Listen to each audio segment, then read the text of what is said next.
Hi friends, பிள்ளைங்களை ஸ்கூலுக்கு கிளப்பி விட்டு வீட்டில் இருந்த வேலையெல்லாம் முடிச்சுட்டு நானுமே கடைக்கு கிளம்பிட்டு இருக்கேன். செவ்வாய்க்கிழமை ஹேர் கட் பண்ணியிருந்தேன். அது ஸ்மூத்தனிங் பண்ணியிருந்தனால அந்த ஹேர் கட் சரியாக செட் ஆகலை. இன்றைக்கி கரெக்ஷன் பண்ணிக்கோங்க அப்படின்னு சொல்லியிருக்காங்க. இன்றைக்கி ஒரு தடவை ஹேர் கட்க்கு போகணும்.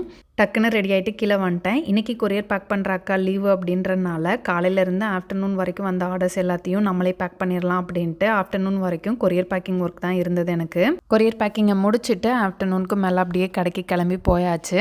கடையில் இருந்த வேலை, வெளியே போக வேண்டிய வேலை அப்படின்னு எல்லாத்தையும் முடிச்சுட்டு ஹேர் கரெக்ஷனுக்காக வந்திருக்கேன். சலூன் வேற எங்கேயும் இல்லை, நம்ம கடைக்கு அப்படியே ஆப்போசிட்டில் இருக்க ஸ்டுடியோ 7 தான். ஹேர் லென்த்து குறைக்க வேணாம் அப்படின்னு சொன்னேன். நான் ஸ்மூத்தனிங் பண்ணியிருக்கனால அந்த ஹேர்ஸை கட் பண்ணிட்டீங்கன்னா நல்லாயிருக்கும்னு சொன்னாங்க. சரி ஓகே, ஷார்ட் பண்ணியிருக்கேன்னு பண்ணிட்டேன்.